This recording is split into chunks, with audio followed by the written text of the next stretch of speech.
इस कहानी को ज़रा ध्यान से सुनिएगा, क्योंकि ये कहानी आपके ज़िंदगी भर काम आएगी। नमस्कार दोस्तों, डे इंस्पायर्ड यूट्यूब चैनल में आपका दिल से स्वागत है। एक बार की बात है, एक समय महात्मा बुद्ध नगर वासियों को उपदेश दे रहे थे। महात्मा बुद्ध कह रहे थे कि संसार के इस मायाजाल में मत फंसो, संसार से ऊपर उठो, संसार से ऊपर उठकर ही तुम संसार को जी सकते हो।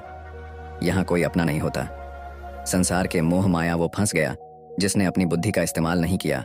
वह व्यक्ति जो समय पर अच्छे कर्म नहीं करता और बुरे कामों में जुट जाता है, वह आने वाले समय में बड़े दुखों का सामना कर सकता है, क्योंकि उसके बुरे कर्म ही उसके दुखों का कारण बनेंगे। इसलिए आप सभी इस संसार की मोह माया अर्थात इच्छा, लालच, क्रोध इत्यादि को ध्यानपूर्वक देखते हुए अपने कर्म करें। इतना कहकर महात्मा बुद्ध ने अपना उपदेश समाप्त किया और वहां से चले गए। महात्मा बुद्ध जब ये उपदेश दे रहे थे तो वहां पर उस नगर का सबसे धनी व्यक्ति वहीं पर मौजूद था और उस व्यक्ति पर महात्मा बुद्ध की बातों का बहुत गहरा असर पड़ा। वह सोचने लगा कि अगर सब मोह माया है तो फिर व्यर्थ की मेहनत करना बेकार है, फिर फालतू में क्यों अपने समय को नष्ट किया जाए, जब अंत में कुछ भी नहीं बचने वाला। जब यहाँ पे कोई अपना नहीं होता तो फिर किसके लिए व्यर्थ की मेहनत की जाए। अब उसका मन अब संसारी जीवन में नहीं लगता था। वह संसारी जीवन से हटने लगा। अब उसे अपना सब कुछ किया हुआ व्यर्थ नजर आने लगा था। देखते ही देखते कुछ ही सालों में उसका सारा व्यापार चौपट होने लगा था। उस धनी व्यापारी के परिवार के सभी सदस्य उसे इस तरह से देखकर बहुत चिंतित रहने लगे थे, और जब भी कोई उससे बात करने की कोशिश करता था तो वह धनी व्यापारी एक ही बात कहता, ये धन दौलत तो सब बेकार की चीजें हैं, ये सब तो मोह माया है, सब बेकार है, भला हम रिश्ते निभाकर क्या करेंगे, ये सब तो मोह है, जीवन तो केवल एक ही है और वह है मुक्ति। अब तो केवल उसी की आस है, उसी की प्यास है। मैं इतना समझ चुका हूँ कि अब से जो भी होगा वह सब अच्छा होगा। अब से उसने व्यापार पर भी ध्यान देना बिल्कुल बंद कर दिया था, और देखते ही देखते वह धनी व्यापारी उस नगर का सबसे गरीब व्यक्ति बन चुका था। वह पूरी तरह से निधन हो चुका था, उसका सब कुछ बर्बाद हो चुका था। एक दिन जब उसके घर में खाने के लिए कुछ नहीं बचा तो उसने अपने आप से कहा, ये मैंने क्या कर दिया। सब कुछ तो बहुत अच्छा चल रहा था, लेकिन मैंने अपने हाथों ही सब कुछ बर्बाद कर दिया। आज मेरे परिवार का हर एक सदस्य भूखा है, उनके पास खाने के लिए कुछ नहीं और मैं उनके लिए कुछ नहीं कर पा रहा हूँ। वह ये सब सोच ही रहा था कि तभी उसे याद आया कि उसने महात्मा बुद्ध की बातों में आकर अपना जीवन बर्बाद कर लिया। ना तो उसे मुक्ति मिली और ना ही सुकून। अब तो भोजन के लिए भी आज मुझे रोज मरना पड़ता है। हर रोज मुझे मेहनत करनी पड़ती है, तब जाकर मेरे परिवार को 2 वक्त की रोटी मिल पाती है। अपने परिवार की इस तरह से बुरी हालत देखकर उससे रहा नहीं गया।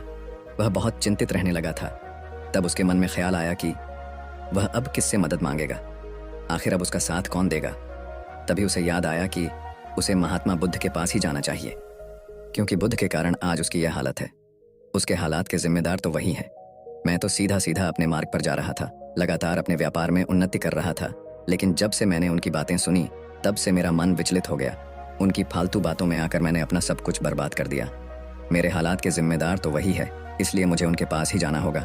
अपने मन में क्रोध लिए 2 दिनों की लंबी यात्रा करके वह महात्मा बुद्ध के पास पहुंचा और क्रोध में आकर महात्मा बुद्ध से कहता है, हे बुद्ध, आपको कोई ज्ञान नहीं, आपने सत्य की प्राप्ति की है। आप तो केवल भोले भाले लोगों को फंसाना जानते हैं, अपनी चिकनी चुपड़ी बातों में उन्हें बहलाना जानते हैं। आप लोगों के सीधेपन का फायदा उठाकर अपनी प्रसिद्धि और अपनी प्रशंसा करवाते हैं। आप हमें ऐसे सपने दिखाते हैं जो कभी पूरे नहीं होते। मैं भी ऐसा ही एक सीधा साधा व्यक्ति था और मैं उस नगर का सबसे बड़ धनी व्यक्ति था। आपसे मिलने से पहले सब कुछ ठीक चल रहा था। मेरे पास धन की कोई कमी नहीं थी, सारे ऐशो आराम थे, सारी सुख सुविधाएं थीं। लेकिन जब से मैंने आपका उपदेश सुना, मैं आपसे इतना प्रभावित हो गया कि मैंने आपकी बातों को ही मानना शुरू कर दिया और वो सारी चीजें छोड़ दी जो मुझे संसारी जीवन से जोड़ती थीं। अर्थात संसार की सारी मोह माया मैंने त्याग दी। और आज देखिए, आपकी वजह से मेरा पूरा परिवार भिखारी बन चुका है। वह छोटी सी कुटिया में रहता है, यहाँ तक कि रोज के खाने के लिए भी नहीं है। आपकी वजह से मैं पूरी तरह से बर्बाद हो चुका हूँ। उस व्यक्ति के इतना कहने के बाद महात्मा बुद्ध शांति से मुस्कुराते हुए उस व्यक्ति से कहते हैं, आखिर तुम्हारे साथ क्या हुआ है और तुमने मेरी बातों का क्या मतलब निकाला। इस पर वह व्यक्ति महात्मा बुद्ध को सारी बातें बता देता है। आप कहते हैं कि धन दौलत की इच्छा करना ये काम सब मोह माया है से भरा है। आप सांसारिक जीवन को बुरा कहते हैं और खुद इस संसार में आकर भिक्षा मांगते हैं। आप आध्यात्मिक जीवन को अच्छा बताते हैं, किंतु मेरा एक प्रश्न है, इस आध्यात्मिक जीवन से हमें क्या मिलता है, इससे हमें क्या लाभ। आपने कहा था कि हमें आध्यात्मिक जीवन से सुख प्राप्त होता है, लेकिन मैंने तो जब से आध्यात्मिक जीवन अपनाया है तब से मुझे केवल दुख ही दुख मिला है। यहाँ तक कि मेरे पास जो कुछ भी था वह भी सब में खो बैठा हूँ। आप लोगों को झूठा सुख दिखाकर उन्हें अंधकार में ढकेल देते हैं। क्या यह वास्तविकता नहीं? इस पर महात्मा बुद्ध मुस्कुराते हुए उस व्यक्ति से कहते हैं, बेटा तुम बहुत दूर से आए हो, अभी तुम विश्राम करो, रात को आकर मैं तुम्हें तुम्हारे सभी प्रश्नों का जवाब दे दूंगा। पहले तो उस व्यक्ति ने इनकार किया, लेकिन महात्मा बुद्ध के आग्रह पर वह व्यक्ति महात्मा बुद्ध की बात मान गया और आश्रम में जाकर विश्राम करने लगा। रात्रि के बाद महात्मा बुद्ध उस व्यक्ति के पास आए और कहा, बेटा मैंने एक व्यक्ति की बात सुना, वो कह रहा था कि एक हाथी हवा में उड़ रहा था। उसने तो यह भी देखा कि एक बड़ी मछली अपने पैरों से जमीन पर चल रही थी और एक कुत्ता समुद्र की गहराइयों में सांस ले रहा था। वो व्यक्ति महात्मा बुद्ध की सारी बातें सुनकर महात्मा बुद्ध से कहता है, फिर तथागत उसके आगे क्या हुआ, आखिर आप चुप क्यों हो गए? तभी महात्मा बुद्ध उस व्यक्ति को समझाते हुए कहते हैं, बेटा क्या तुम्हें लगता है कि ऐसा वास्तव में हो सकता है? इस पर व्यक्ति जवाब देते हुए कहता है, बुद्ध अगर आप कह रहे हैं तो यह अवश्य ही सच होगा, क्योंकि आप इतने बड़े ढेर ज्ञानी हैं, आपने सत्य की प्राप्ति की है, तो आपके मुख से निकला हुआ हर एक शब्द तो सत्य ही होगा। तभी महात्मा बुद्ध मुस्कुराते हुए उस व्यक्ति से कहते हैं, बेटा क्या तुमने कभी पहले ऐसा कभी होते हुए देखा है? क्या तुमने कभी किसी हाथी को देखा है जो पर के साथ हवा में तेजी से उड़ता जा रहा हो? इसके जवाब में वह व्यक्ति कहता है, तथागत मैंने तो कभी नहीं देखा।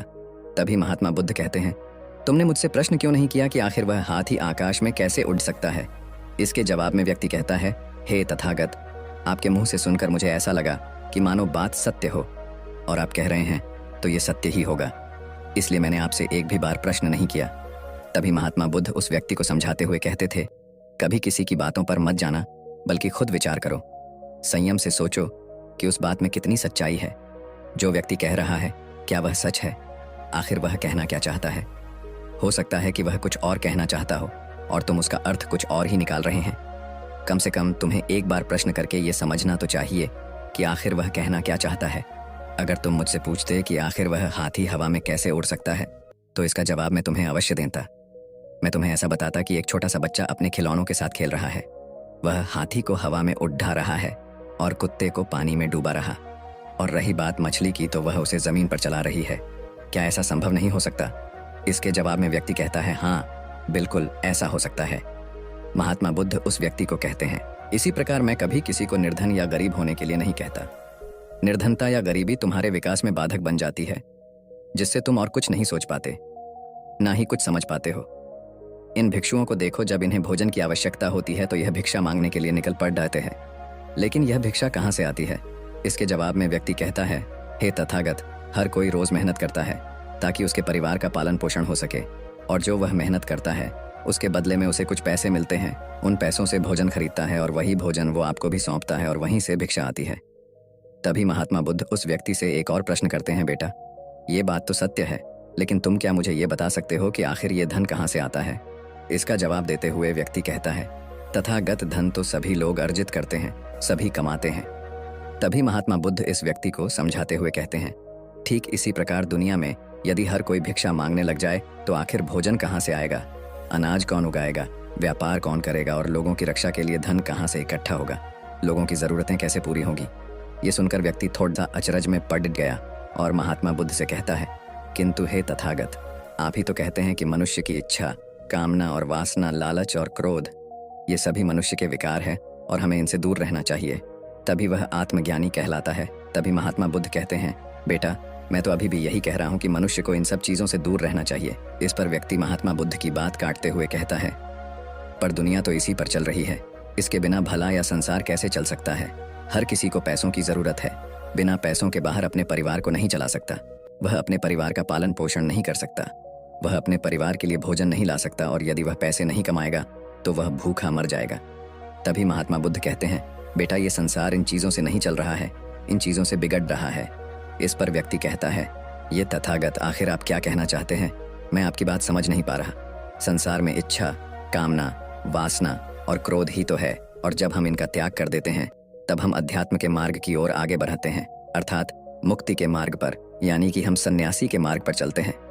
इस पर महात्मा बुद्ध जवाब देते हुए कहते हैं, बेटा तुमने जो कुछ कहा वह भी एक बहुत बड़ा सत्य है।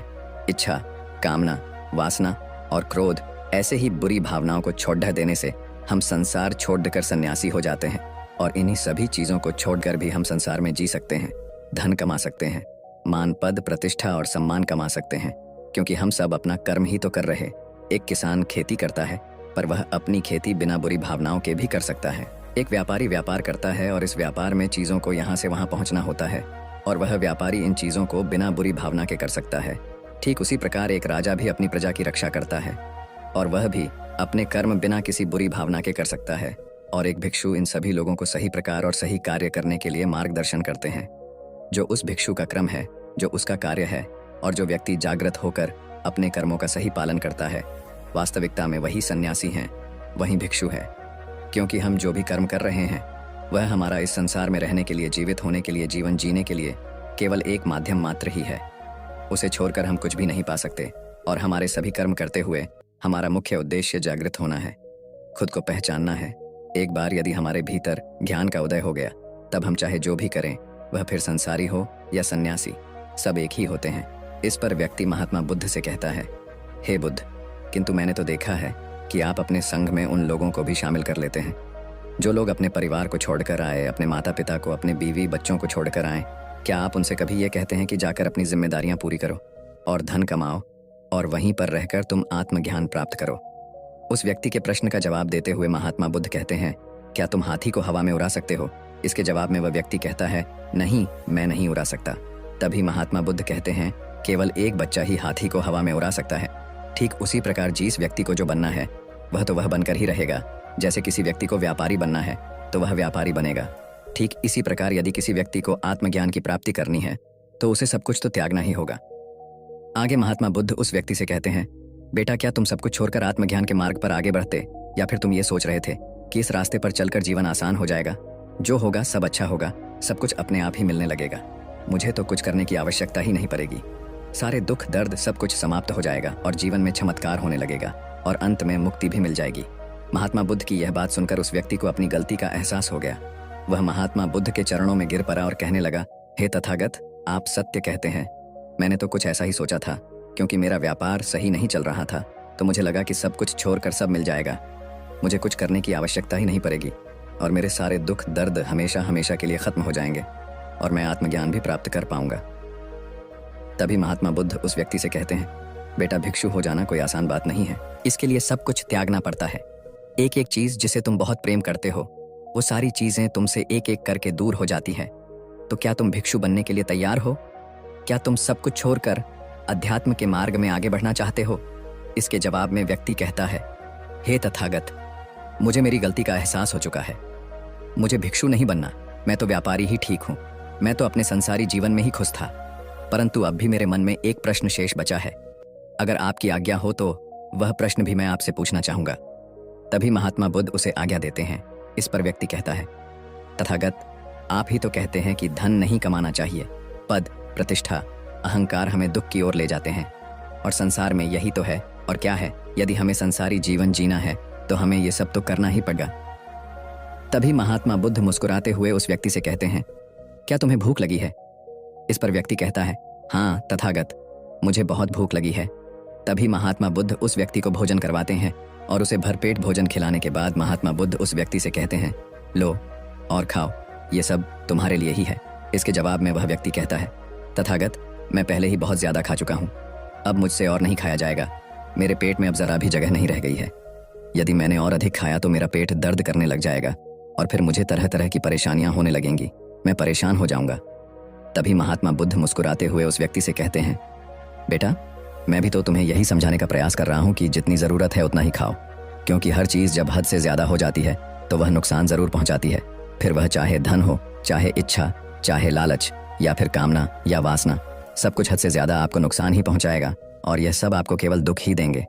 इसीलिए इन्हें नियंत्रण में रखना चाहिए। जितने की हमें आवश्यकता है उतना ही हमें चाहिए, और जब आप इसे नियंत्रण में रखते हैं तो यह कभी आपको दुख नहीं दे पाएगा। आप हमेशा सुखी रहो। आगे महात्मा बुद्ध उस व्यक्ति से कहते हैं, सुनो, धन कमाना आवश्यक है, क्योंकि धन की कमी नहीं होनी चाहिए, भोजन की कमी नहीं होनी चाहिए, किसी भी कार्य को करने के लिए मन में इच्छा की कमी नहीं होनी चाहिए। लेकिन उसी के साथ में यह भी ध्यान रखना है कि इच्छा अत्यधिक भी नहीं होनी चाहिए, और मैं तुम्हें यही समझाने का प्रयास कर रहा हूँ। इसीलिए जाओ और धन कमाओ। व्यापार से, अपने कर्म से न केवल अपना बल्कि दूसरों का भला भी करो।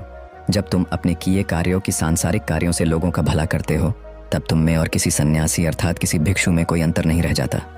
बस सभी के मार्ग अलग हो गए हैं। लेकिन मंजिल एक ही होती है और तुम कभी मार्ग से भटकना नहीं। तुम लोगों की संगत में रहना जो तुम्हें अपने आत्मज्ञान के सीधे मार्ग पर ले चले, जो सांसारिक जीवन से हटकर नए जीवन में प्रवेश करवाएं, क्योंकि वे लोग बुराइयों से लड़ने में तुम्हारी मदद करेंगे। तुम्हें ताकत मिलेगी और तुम लगातार बिना विचलित हुए अध्यात्म के मार्ग पर लगातार आगे बढ़ाते चले जाओगे। इतना कहकर महात्मा बुद्ध शांत हो गए।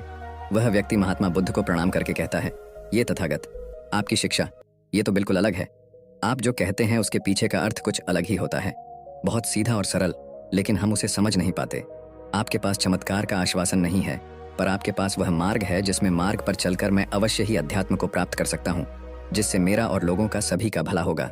हे तथागत, ये मेरी ही गलती थी कि मैंने आपकी बातों का गलत मतलब निकाला और एक व्यापारी होकर भी मैंने अपने कर्म को छोड़ दिया और ये सोचने लगा कि अब अपने आप सब कुछ अच्छा ही होगा। लेकिन यह सत्य है कि अपने आप कुछ नहीं होता। जब हम हाथ पैर चलाएंगे, काम करेंगे, कर्म करेंगे, तभी हमें फल मिलेगा।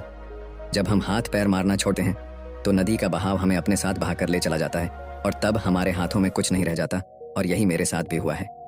तथागत, आज से मैं आपको वचन देता हूँ कि मैं अपना कर्म पूरी ईमानदारी के साथ करूँगा। आपके दिए हुए मार्ग पर मैं पूरी ईमानदारी से चलूँगा। मैं आपको वचन देता हूँ कि मैं एक अच्छा व्यापारी और एक अच्छा इंसान बनकर रहूँगा।